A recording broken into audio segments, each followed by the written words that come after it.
ஸ்டாலின் அரசாங்கமும் இது போன்ற எந்த ஒரு முன்னெடுப்பும் எடுக்கிறது இல்ல.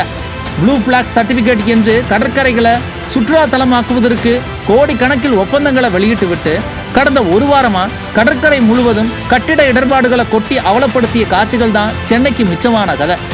பேருந்து நிலையங்கள்ல பல கோடிக்கு கட்டுவோம், ஆனா பேருந்துகளை சீர் செய்ய மாட்டோம்.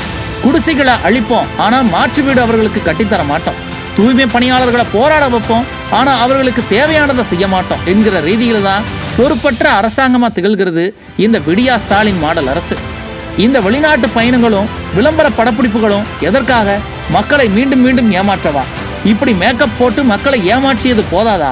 மொத்தத்தில் தமிழக முதல்வரின் தரமான மேஜிக் ஷோவாகத்தான் இந்த நாடகங்கள் அரங்கேறி வருகின்றன. உங்கள் மேக்கப் எங்களுக்கு தேவையில்லை, எங்களின் பிரச்சனைகளுக்கு தீர்வுதான் தேவை என மக்கள் குரல் கொடுக்க தொடங்கியுள்ளன.